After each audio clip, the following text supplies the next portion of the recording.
1967. I'm 13 years old.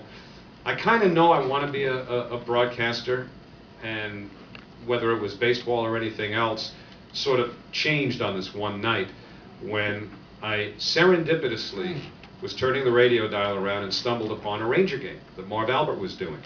Now, this is 1966, and the Rangers at that point had been a bad team for about 4 or 5 years. They were out of the playoffs every year, so there had not been much written or said about the Rangers over the years, so I didn't really pay a whole lot of attention. But in the 66-67 season, they started to turn the corner. They're getting more coverage in the newspapers, and lo and behold, I started recognizing some of the names in print just by repetition. So anyway, one night I'm turning the dial around. I guess I whizzed past Cousin Brucey during a commercial or something, and I hear Marv doing a Ranger game. And I was never, and I don't think I've ever been since then, so enthralled by anything unfamily related that I could ever remember or could ever imagine right now, because his energy and his passion and certainly his objectivity is great. But I think if you think back to what made Marv so special in this town, and he hadn't even started doing the Knicks yet, it was the fact that you listened to that announcer and you knew he loved that team that he was working for. And that's why I say you can't fake it in this business. Some guys do. You know, Harry Carey pulled it off better than anybody I've ever heard. Harry Carey for years was the patron saint of St. Louis Cardinal fans.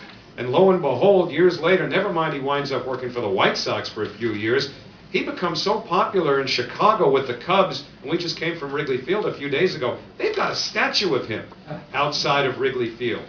And the thing of it is, it was real.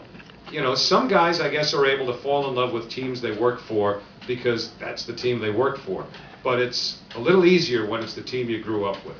And so that's what sort of drew me to Marv right away. And that summer day in 1967, sitting around with nothing to do, 13 years old, a couple of friends and I say, why don't we start a fan club for Marv Albert? And they said, all right, that's something to do, okay. I said, all right, let me handle this. I'll make a phone call here. 13 years old, let me handle this. So anyway, WHN was the station where he worked, and I called, and the switchboard operator answered the phone and said, I said, is it, with this adolescent, high-pitched, squeaky voice, can I possibly speak to Marv Albert, please? The next thing I heard, bing, bang, boom, hello, and it's Marv. And I'm going, Mr. Albert, and, you know, wanted to start a fan club, told him what we wanted to do. He was unbelievable.